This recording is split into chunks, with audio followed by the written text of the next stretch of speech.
Querido cuñado, también te quiero. Una lectura bastante rara, ¿no? Y mientras hemos estado leyendo, habéis hecho esta pregunta, porque el Espíritu Santo ha incluido todo un capítulo sobre una cuestión de negocio, de compra de un terreno. ¿Por qué ha incluido esto en la Biblia? Cuando hay tantas otras cosas que nos sería tan interesante saber, tantas otras preguntas que tenemos, y incluye el capítulo 23.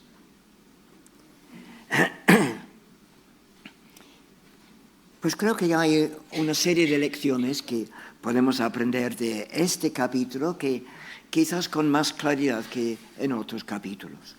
Por ejemplo, un dolor común al pueblo del pacto.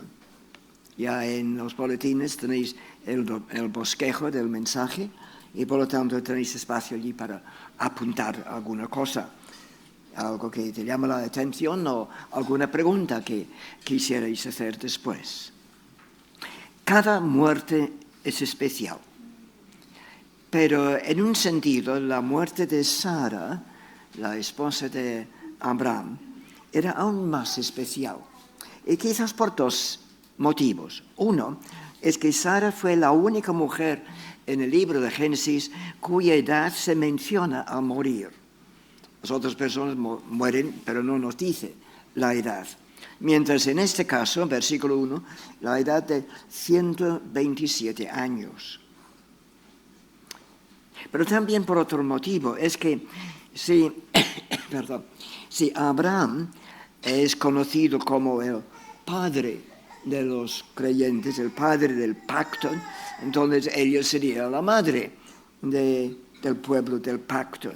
Dice en Romanos capítulo 4, versículo 1, que pues diremos que halló a Abraham nuestro padre según la carne. Y Romanos capítulo 4, versículo 11, habla de Abraham como padre de todos los creyentes, en el sentido de que él mostró su confianza en el Señor, lo mismo que nosotros.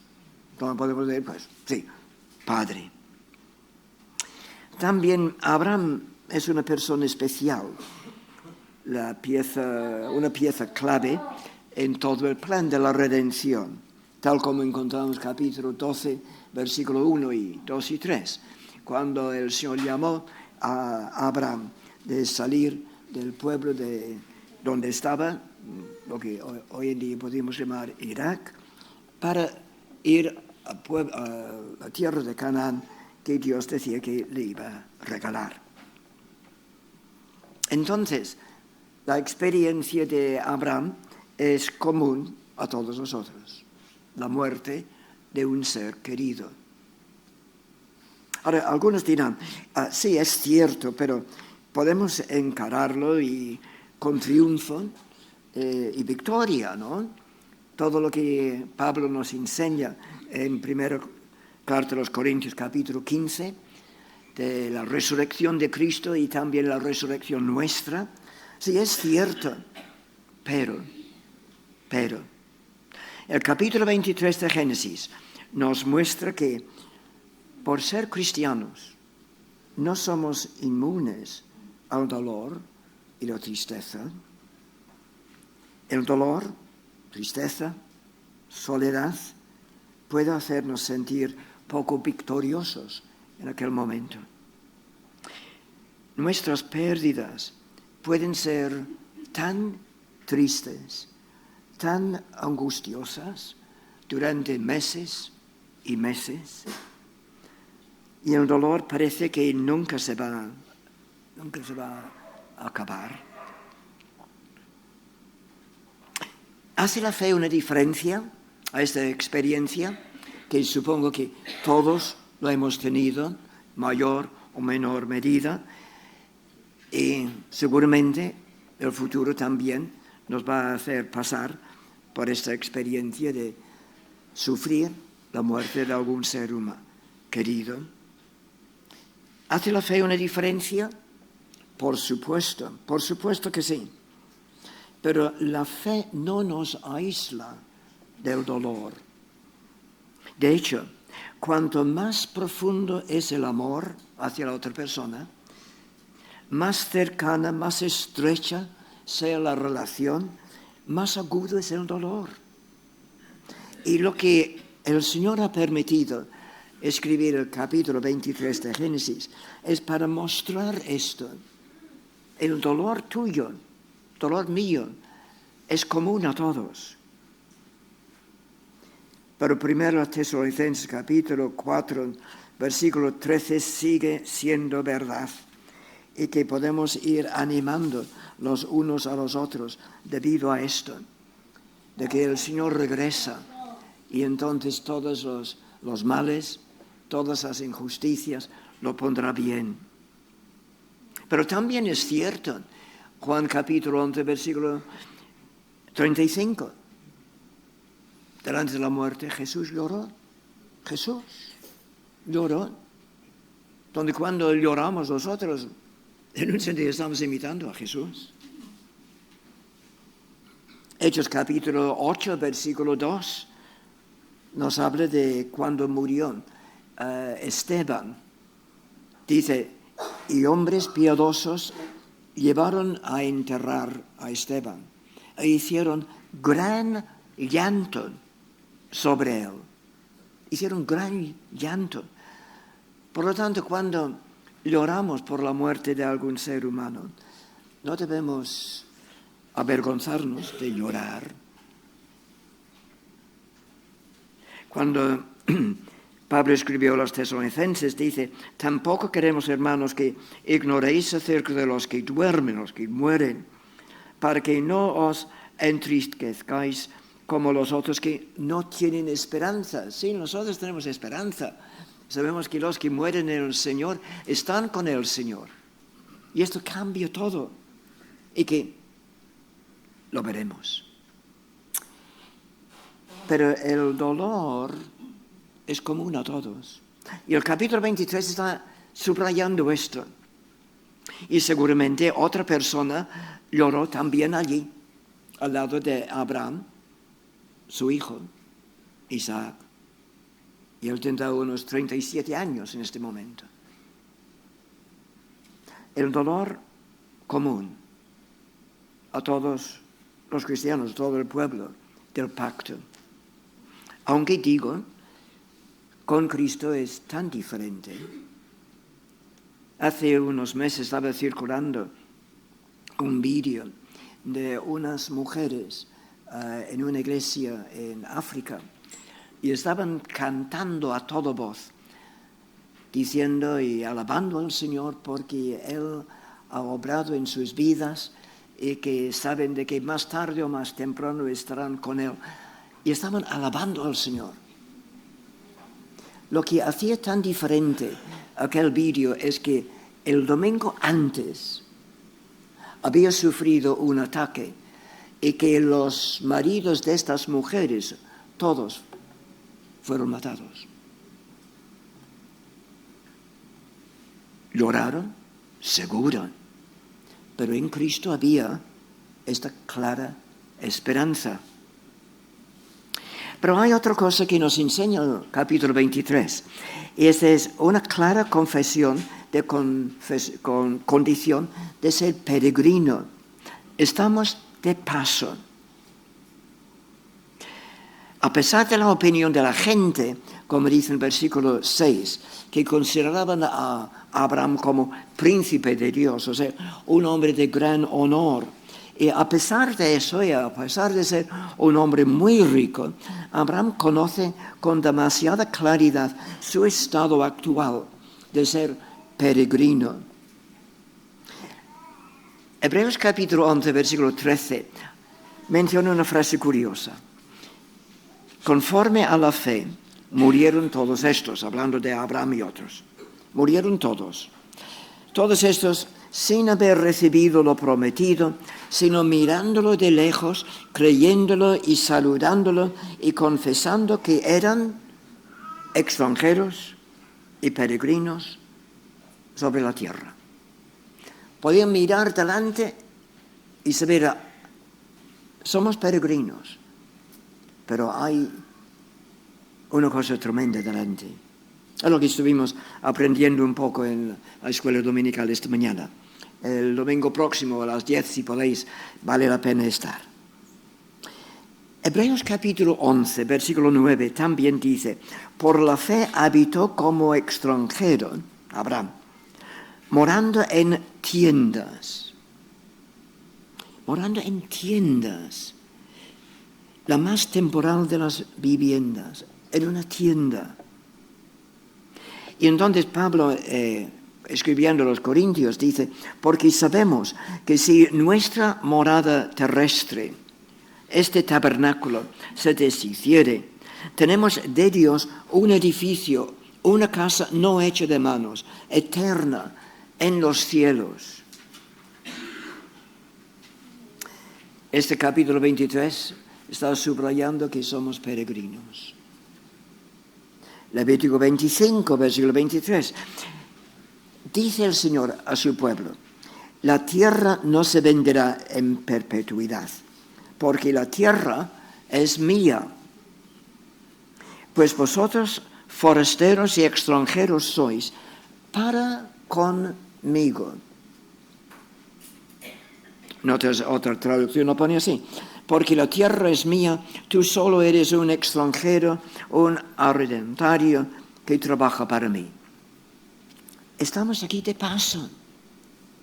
Y entonces, ¿por qué tenemos tanto énfasis en ir adquiriendo cosas que vamos a perder de todos modos?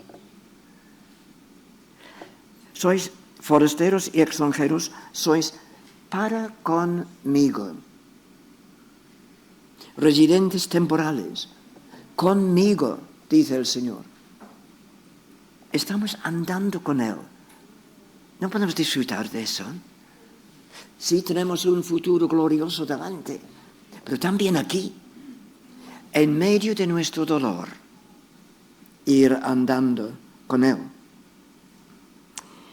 Cuando Pedro escribió su primera carta, capítulo 2, versículo 11, amados, yo os ruego como a extranjeros y peregrinos que os abstengáis de los deseos carnales que batallan contra el alma, manteniendo buena vuestra manera de vivir entre los gentiles, o sea, manteniendo buen comportamiento diario entre los que no conocen al Señor, porque somos de paso.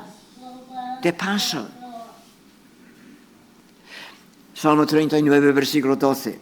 Oye mi oración, el salmista dice: oh Señor, escucha mi clamor, no calles ante mis lágrimas, porque forastero soy, advenedizo como todos mis padres. Y esta palabra advenedizo es curioso porque significa: soy como un invitado tuyo en esta tierra que es tuya. Es la forma en que debemos pensar de nosotros mismos en este mundo. Estamos de paso. Glorificad al Señor entonces cada día, porque estás de paso. Como mi esposa dice, nuestra vida es 2 telediarios y uno ya. ¿Qué implica todo eso para nosotros? Para los cristianos refugiados en Irak, Siria, Nigeria, Sudán, Ucrania y a tantos sitios. ¿Qué significa eso? De paso, somos peregrinos. Andemos en una manera que le honre. Debemos andar en las sandalias de Abraham. Así nunca olvidaremos quiénes somos, cuán frágiles y desarraigados y totalmente dependientes de Dios, y sin agarrarnos a esta tierra y todo lo que contiene y ofrece. Por esta razón, entre muchas otras cosas, el Señor dice: buscad primeramente el reino de Dios y su justicia, y todas estas otras cosas nos serán dadas por añadidura, pero buscad primeramente el reino de Dios. ¿Lo tenemos claro en nuestras mentes? Génesis capítulo 23 está enseñando eso. Estamos de paso. A veces, en el dolor, la pérdida o los retrocesos pueden traer esta mentalidad a casa, nuestro hogar, con más fuerza. Pero realmente todo importa poco si vivimos la verdad del Levíticos 25. Soy forastero contigo. Bien, además de eso, Génesis 23 nos señala una pequeña indicación de la fidelidad de Dios. ¿Lo habéis visto, no? Una pequeña señal de la fidelidad de Dios. Mira, Génesis 23 es un fascinante acuerdo comercial. A pesar de la pretensión de generosidad por parte de Efrón, 400 siclos de plata, que significa unos 5 kilos de plata, era un precio exorbitante. Sencillamente, Efrón se estaba aprovechando de Abraham durante un momento de dolor y duelo. Qué cruel, ¿no? Qué cruel. ¿Qué implica eso para nosotros? Cuidar a los que lloran. Por favor, cuidar a los que lloran. Me acuerdo una cosa que me ocurrió en la universidad, que no había estado predicando allí, pero un día uno de los compañeros, estudiantes, se me acercó y dijo: Eduardo, mi madre ha muerto. Ahora, ¿por qué me vino a mí, no a ningún otro? Apenas había hablado con él. Pero entonces sí pude hablar con él un poco. Cuidado con los que lloran. Romanos capítulo 12, versículo 15. Es un versículo que también debemos ir aprendiendo de memoria o tener escrito en nuestras casas y en nuestras paredes. Gozaos con los que se gozan, llorad con los que lloran. Efrén se aprovechó del dolor de Abraham. Pero además, ¿qué está pasando realmente? Aquí también vemos una pequeña señal de la fidelidad de Dios. Me explico. Versículo 2, versículo 19. Mira, este campo que Abraham compró y esta cueva para enterrar a Sara está en la tierra. Es un pedacito de tierra de Canaán, la tierra que Dios había prometido a Abraham más de 25 años antes, más de medio siglo antes. Es un mero fragmento de lo prometido de Dios, pero es un poco, es un anticipo. Ahora podéis ver por dónde voy. La promesa de Dios de la tierra ha comenzado a concretarse. Es sin duda un pequeño pero real estímulo a su fe. En él también nos dice Pablo en Efesios, en él también vosotros, habiendo oído la palabra de verdad, el evangelio de vuestra salvación, y habiendo creído en él, o sea, habiendo oído, habiendo creído en él, fuisteis sellados con el Espíritu Santo de la promesa, que es las arras de nuestra herencia, hasta la redención de la posesión adquirida, para alabanza de su gloria. Esta frase es muy curiosa, de arras de nuestra herencia. Están hablando en un contexto muy específico. Éfeso era un pueblo de mar, y donde se hacía mucho comercio, especialmente con grano. Entonces vamos a suponer de que yo soy un comerciante y quiero comprar un lote de grano. Entonces voy al puerto en Éfeso, veo distintos tipos y entonces este tipo de grano es lo que yo quiero. Entonces lo compro, pero ¿qué hago? ¿Lo llevo en mis bolsillos o en un carro? No. Pongo mi sello sobre este grano, este montón de grano allí, pongo mi sello en una forma de madera haciendo un pequeño hueco. ¿Qué implica? Todo aquello me pertenece. No lo puedo llevar de momento, pero todo me pertenece. Y nadie puede tocarlo, ni poner un dedo sobre ello. Es mío. Y entonces, más tarde, vendrán mis criados para recogerlo todo. ¿Veis por dónde van los tiros? Los que han creído en el Señor han recibido este sello, Espíritu Santo, que es un anticipo, una promesa que más tarde vendrá para llevarnos, para estar con Él para siempre. Y entonces aquí encontramos a Abraham. Es un trocito pequeñito de la tierra, pero es un principio, es una garantía. Abraham, al comprar este lugar de tierra en Canaán, indica su compromiso inquebrantable con la promesa del Señor. 4 veces en este capítulo, en hebreo, sale la palabra heredad o propiedad. Versículo 4, versículo 9, 18 y 20. Abraham estaba diciendo, yo creo en las promesas de Dios y por lo tanto actúo. ¿Puede hacer lo mismo? Yo creo en las promesas de Dios y por lo tanto actúo. Dios en las cosas pequeñas fue un libro escrito hace un tiempo.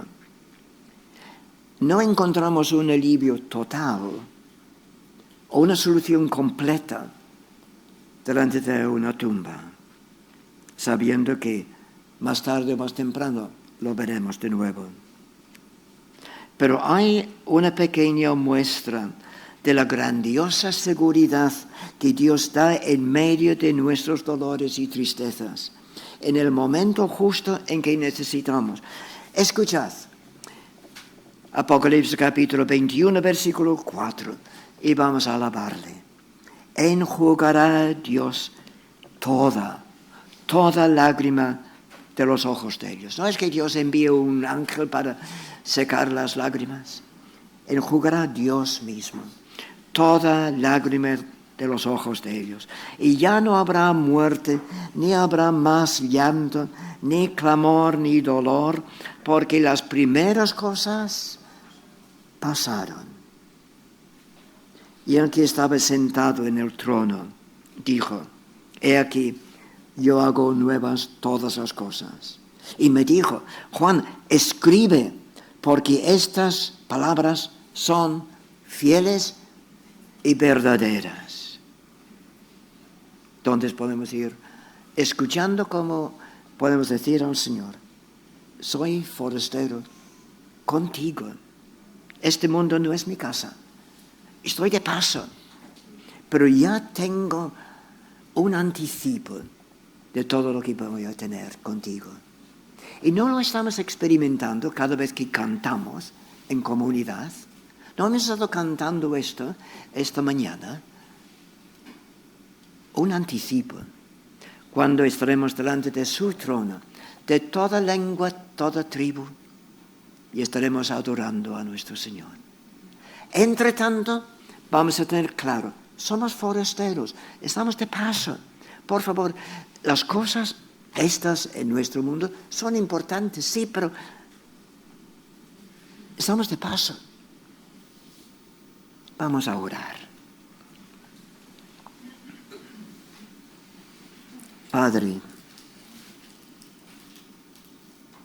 Padre, perdónanos las veces en que las cosas de este mundo nos llena tanta nuestra visión. Perdónanos, Señor, cuando vemos lo que va a pasar, lo que no podemos guardar para siempre, no tienen tanta importancia. Perdónanos, Señor, cuando nos fijamos en estas cosas en vez de ir mirando más allá. Perdónanos, Señor, cuando actuamos olvidando el hecho de que somos peregrinos. forasteros, extranjeros todos. Porque nos has dicho en una forma tan clara que nuestra ciudadanía está en los cielos. Padre, perdónanos cuando lo olvidamos y cuando nuestras vidas no están proclamando que nuestra ciudadanía está en los cielos. Pero queremos darte las gracias, porque cuando lloramos, no lloramos solos, sino que tú estás al lado nuestro, llorando con nosotros. Y gracias, oh Señor, porque cuando podemos cantar en familia o cuando estamos en casa sentados a tus pies, es todo un anticipo de lo que tendremos para toda la eternidad. Padre, gracias, gracias. En el nombre de Cristo. Amén. Amén.